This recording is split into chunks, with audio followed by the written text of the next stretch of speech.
Meus amigos e amigas, não é mais possível deixarmos de analisar também as nossas esquerdas. Lula da Silva e o que vem acontecendo.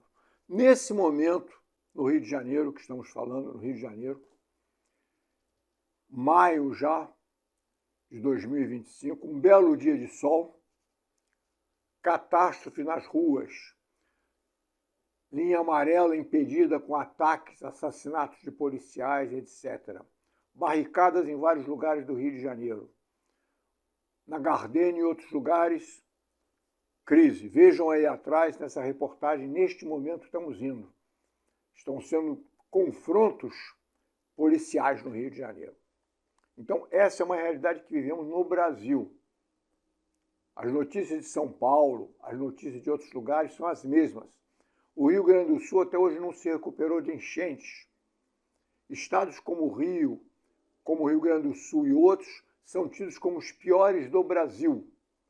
Vivemos, então, o caminho de uma catástrofe. E qual o passo inicial de entendermos o que ocorre e como tentarmos uma saída? Esse passo inicial é, sem dúvida, termos um diagnóstico direto da situação.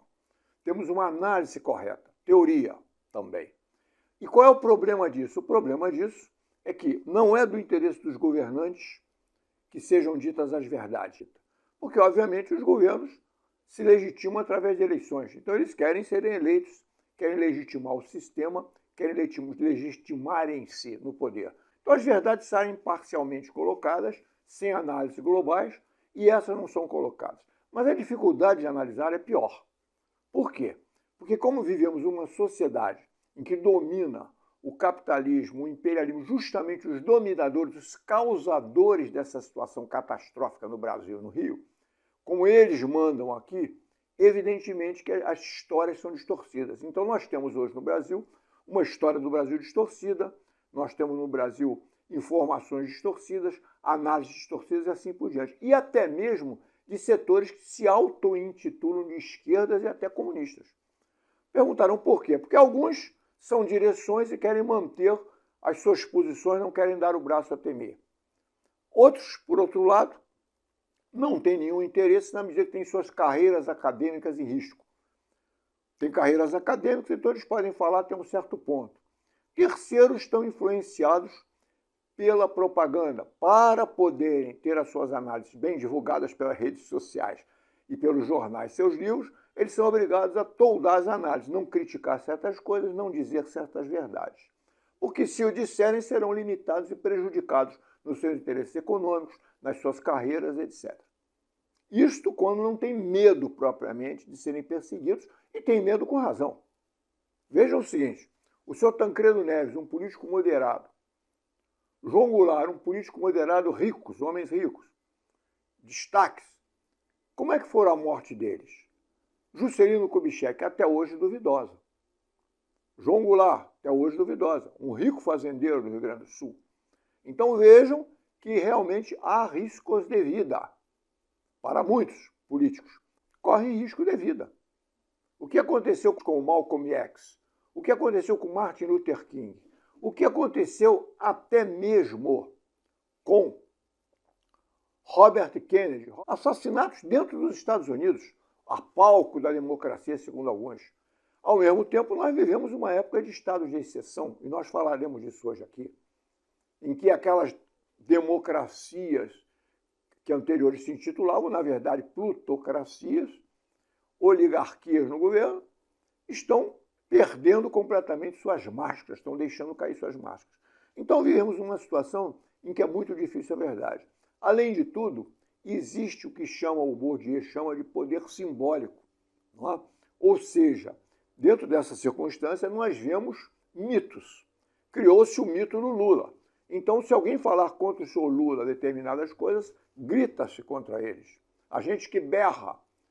Mesma coisa em relação ao mito Bolsonaro. E olha, quem são eles? Observem bem por trás desse mito, dessas fachadas, e analisem o seu Lula, o seu Bolsonaro. O seu Bolsonaro tem sido bem analisado, mas o seu Lula não. E agora vamos nos dedicar um pouco também a essa análise do poder no Brasil. Então, há essa dificuldade. Aliás, é de Marx, Breton e outros uma seguinte antiga colocação. a respeito do problema da divulgação e o problema dos intelectuais, dos jornalistas e outros. E dizia o seguinte, o jornalista Marx dizia o seguinte: é claro que essa ideia deve estender-se no plano artístico e científico até as diferentes categorias de produtores e investigadores. Naturalmente, diz Marx, o escritor deve ganhar dinheiro para poder viver e escrever, mas em nenhum caso deve viver e escrever para ganhar dinheiro. E por que ele dizia isso? Porque ele não poderia ter liberdade de escrita se escrevesse para ganhar dinheiro. Então nós temos um problema. Quanto mais verdades eu disser aqui, quanto mais análise correta eu disser aqui, menos divulgação temos, mais dificuldade de publicação e assim por diante. Então esse é um problema que, por certo, muitos tiveram e tem-se no Brasil. Então, a verdade se torna algo extremamente distorcido. A sociedade cria mitos, ela cria símbolos. Não é?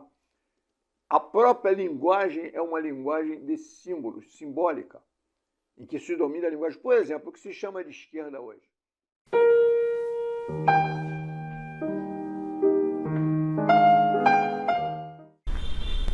Off-price.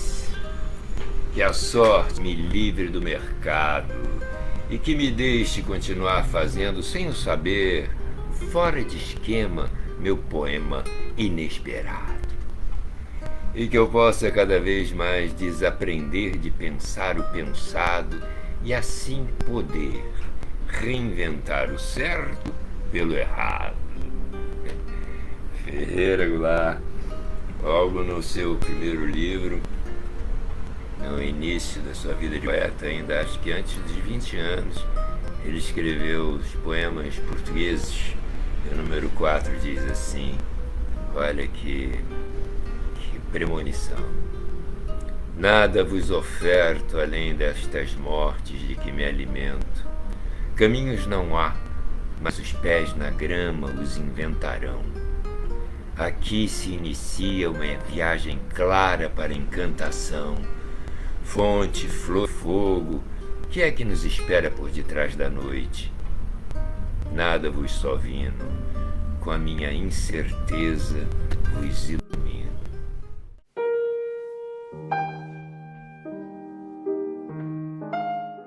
Hoje eu vou falar sobre vícios. O que são os vícios?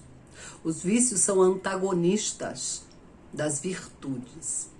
As pessoas já desenvolvem vício sem controle, porque o vício é aquela atitude que o ser humano tem de descontrole do seu eu.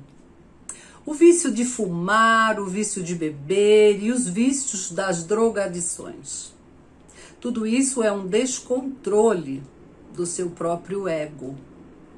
E por que isso vem se desenvolvendo, ou por que isso acontece repetidamente na vida das pessoas? Quem não tem nos seus familiares um representante desses vícios, né? Se demorou muito para fazer campanha contra o cigarro. Por quê? Porque o cigarro, ele tem componentes que desenvolvem, se desdobram, né, no metabolismo humano e se desdobram em outras doenças. Os cânceres estão aí, né? E vem também como uma substituição. Fazendo uma análise simbólica, a gente já sabe que é uma substituição de um vazio, que a pessoa não dá conta das suas emoções, então ela fuma, então ela bebe ou vai buscar outras alternativas para aquele vazio, para aquele buraco que ela não trata, né? Outras pessoas se viciam em roer as unhas. Então eu quero fazer uma chamada para que as pessoas olhem para os seus vícios e escolham pelas suas virtudes.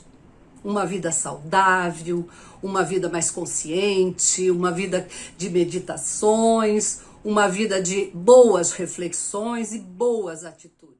Não dance o tango da morte, dance conosco o tango da alegria. Caminhando Jornal TV, cultura, política, música, poesia. Sábado, 13 horas, na TV Comunitária do Rio de Janeiro, canal 6 da NET.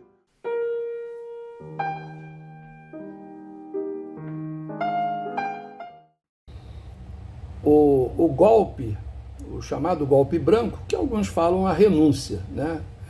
Na verdade ele renunciou, mas ele não queria realmente renunciar. Ele tinha um propósito aí. Já que o Jânio foi bastante votado, né? Então eles apostavam que haveria uma reação para que pressionasse o Jânio para que ele permanecesse no cargo. E aí ele apostando que o Congresso, entre Jânio e o João Goulart, que era o vice dele, o Congresso não iria aceitar de forma alguma o João Goulart, inclusive as Forças Armadas. Mas por quê? Porque o João Goulart já tinha um passado político como uma cria política do Getúlio Vargas. E a elite brasileira sempre, né, se colocou contra Getúlio Vargas, né? Principalmente depois, quando ele retornou ao governo, a partir de 51, quando ele foi eleito democraticamente, né? Então, eles apostavam nisso. Não vão aceitar que o vice assuma, vão me pedir para que eu continue, e aí eu faço uma exigência. Como quem diz, olha, então eu quero governar com mais poderes. Ele, na verdade, queria governar sem ter que prestar contas ao Congresso, entendeu? Mas, para surpresa do Pedroso Horta e do próprio Jânio Quadros, esse bilhete ele foi aceito. O presidente da Câmara aceitou a renúncia do Jânio Quadros. E, paralelo a isso, o Jânio, o que ele fez? Ele também, para dificultar uma possível posse do vice, que era o João Goulart, ele, um período anterior, ele mandou o João Goulart para uma missão diplomática lá na China, quer dizer, bem longe, bem distante, né? Para inviabilizar uma posse imediata, quando ele pedisse a renúncia, né? E aí, depois da renúncia, o país passou a ter uma crise institucional.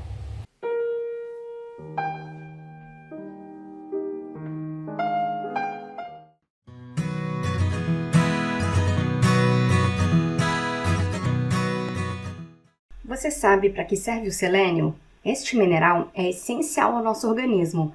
Faz parte de selenoenzimas antioxidantes, que protegem nosso corpo contra doenças como câncer, diabetes tipo 2 e também doenças da tireoide. O problema é que enquanto o consumo insuficiente está relacionado a estas condições, o consumo exagerado também. Os estudos mostram que cada castanha do Pará, conhecida no exterior como castanha do Brasil, contém entre 200 e 400 microgramas de selênio, o que por si só é uma dose bem alta comparada com a recomendação para adultos, que é de 55 microgramas por dia. Tudo bem, no entanto, porque o nosso corpo não absorve 100% do selênio contido na castanha, mas como o limite máximo recomendado é justamente de 400 microgramas ao dia, não há necessidade de você consumir mais do que uma castanha por dia e nem de suplementação, se você não tiver, claro, nenhum polimorfismo. Um polimorfismo é uma variação genética que faz com que você ou não absorva bem, ou não estoque bem, ou não utilize bem o mineral. Fora isso, se você consumir 2 ou 3 castanhas por dia, isso quer dizer que você vai ter uma selenose? Nem sempre, porque a quantidade de castanha no solo é muito variável. Então, uma castanha de um local do Brasil pode ter uma concentração de selênio muito diferente de uma castanha plantada em outro local. As concentrações de selênio na oleaginosa varia dependendo então da origem. O solo ele vai se formando devagar em relação com a água, com o ar, com os seres vivos ali presentes, com a presença de rochas. E as atividades humanas no solo podem transformá-lo rapidamente, destruindo e empobrecendo, o que vem acontecendo ano a ano. E claro, se o solo for pobre, a quantidade de nutrientes na castanha será pequena. Parece também que quanto maior é a quantidade de agrotóxicos utilizados, menos a planta consegue incorporar o selênio e outros minerais, como zinco, ferro, magnésio, cálcio. Daí a importância de uma dieta variada, colorida e orgânica, sempre que possível. Estima-se que 1 bilhão de pessoas no mundo sofram de deficiência de selênio. E esse mineral é fundamental para o fígado, para o coração, para a tireoide e para o sistema imunológico. A deficiência de selênio é mais comum no sudeste da Ásia e, por isso, em países como a Austrália, por exemplo, o selênio sempre é recomendado na forma de suplementação. O selênio é um mineral importante para a produção do hormônio T3, da tireoide, para a cognição, imunidade, fertilidade e disfunções imunes e câncer vêm sendo associadas com deficiências modestas desse mineral. Lembre, entretanto, que a suplementação de selênio deve ser feita com acompanhamento de nutricionista ou médico, já que quantidades excessivas podem gerar selenose.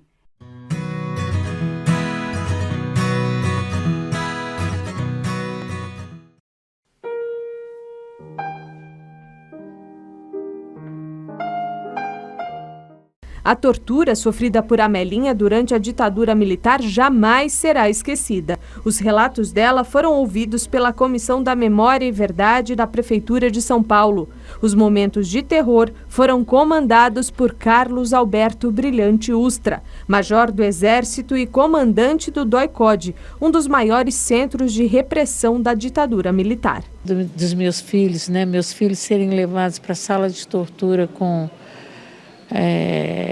por meio do Carlos Alberto Brilhante Ustra, que é o major, que era o major na época e que levou meus filhos segurando nas mãos para uma sala de tortura onde eu estava nua, toda cheia de hematomas, urinada, evacuada, vomitada, quer dizer, é terrível, Segundo a Comissão Nacional da Verdade, Ustra foi responsável por pelo menos 500 casos de tortura e 40 assassinatos. Ele e outros torturadores nunca foram punidos, uma realidade que para este jornalista só vai mudar quando a lei de anistia for revista.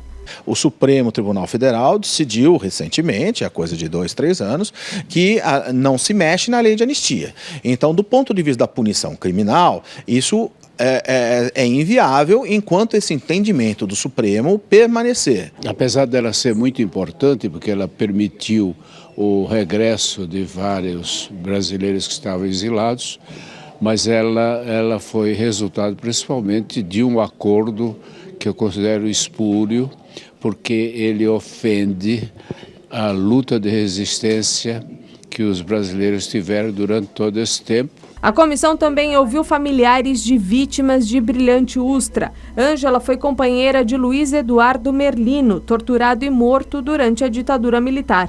Para ela, é praticamente impossível levar os torturadores à justiça. Tem uma espécie de complô do judiciário, eu vou usar a palavra, porque embora existam juízes e pessoas do judiciário que têm uma posição, uma compreensão do que foi a ditadura, a maioria protege esses torturadores. O Brasil é o único país da região onde houve ditaduras militares em vários países, mas é o único país que não teve nenhum julgamento e condenação de torturadores.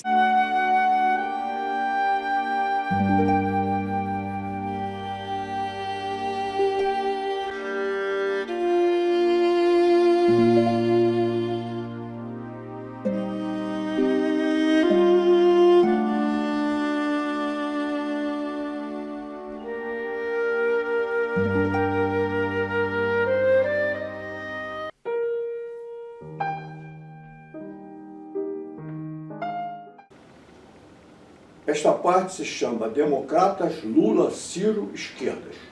Um pequeno adendo. É preciso considerar que nós chegamos a essa situação toda por causa da anistia fajuta, uma anistia que foi concedida, liderada, mantida e levada até o final pela ditadura militar, por envolvidos em crimes e assassinatos. O resultado é esse, e a interpretação do Supremo, acordões de bastidores, etc. E o resultado é esse, uma anistia que propiciou a manutenção do esquema anterior e uma anistia que propiciou a ascensão da extrema-direita e da direita.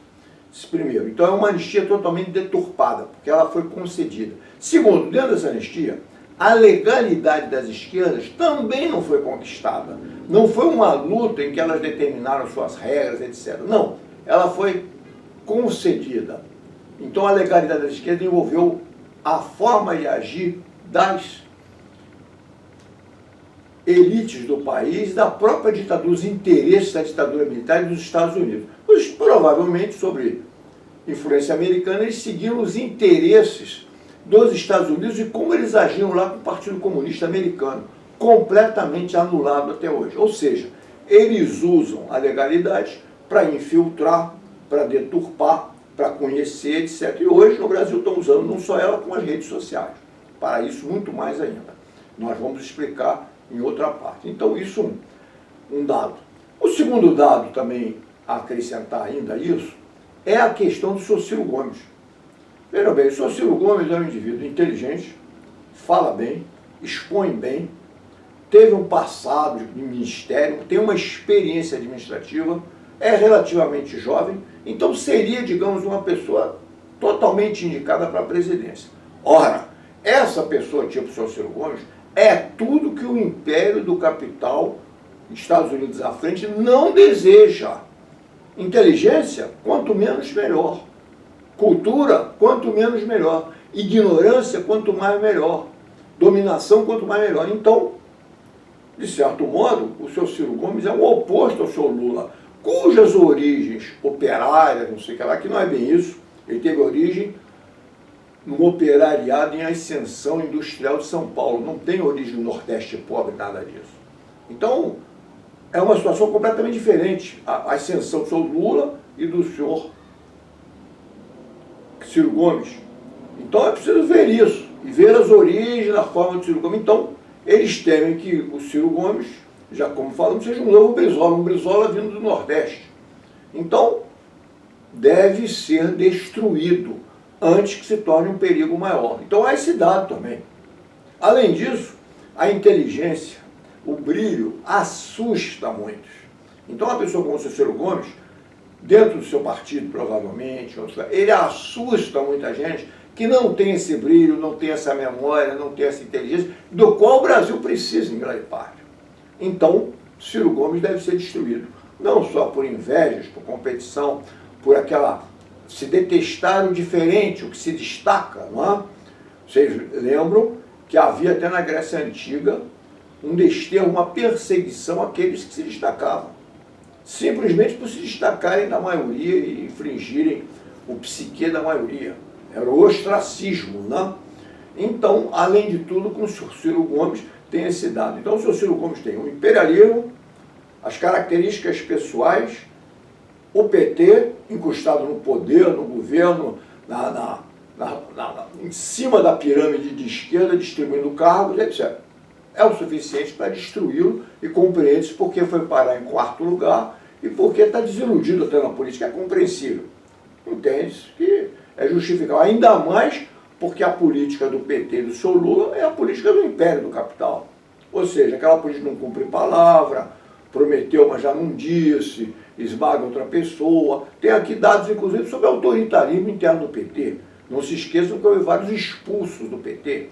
O PT excluiu uma série de pessoas e distribui cargos para outras. E da anulação de personalidades independentes. O que fazem esquerdas dentro do PT?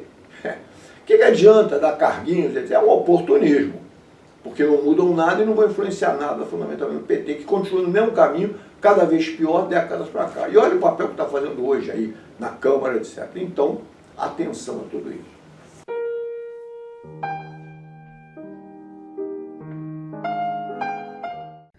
Falaremos hoje sobre a grande escritora Clarice Lispector, que iniciou no Brasil a grande introspecção.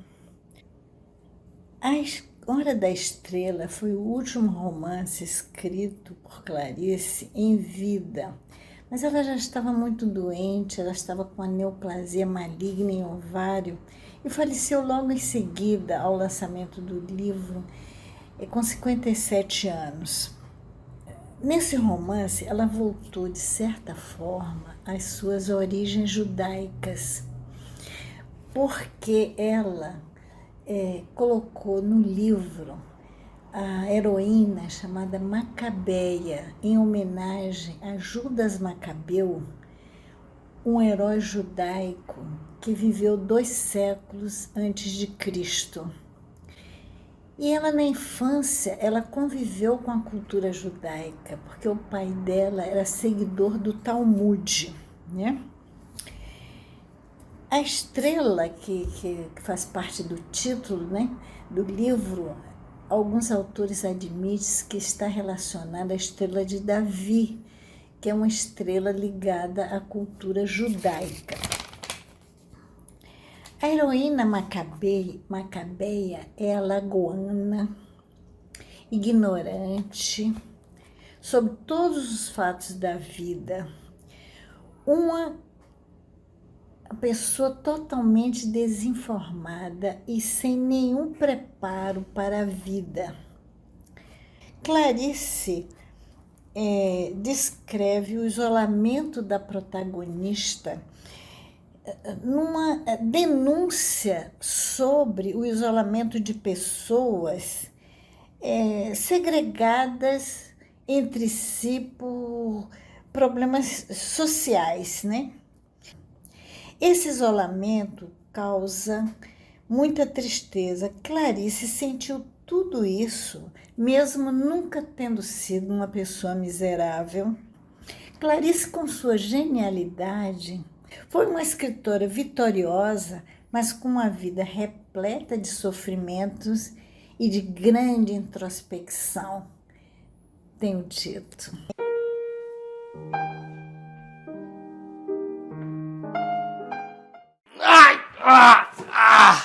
Três exercícios que você deve fazer em casa todos os dias para aliviar sua dor na lombar. 1. Alongamento do seu posterior de coxa. Segura com uma toalhinha, lombar no chão e puxa a tua perna o máximo que você conseguir para cima. 2. Fortaleça os seus músculos paravertebrais da lombar. Deitado no chão, faça elevação de quadril. Vai segurar lá em cima 1 minuto e vai repetir por 3 vezes, descansando 30 segundos. É só segurar, contrai bem a bunda. 3. Você precisa emagrecer com exercícios sem impacto. No caso, polichinelo sem impacto, faça 12 minutos, 30 segundos fazendo o mais rápido possível por 30 segundos descansando.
Nossa missão aqui é sobreviver.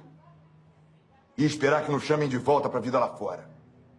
Herói aqui só o homem invisível. Ok? Tem uma outra coisa que eu quero falar para vocês aqui agora. Nessa UPP, é proibido morrer. Tá entendido? Sim, senhor. Tá entendido? Sim, senhor.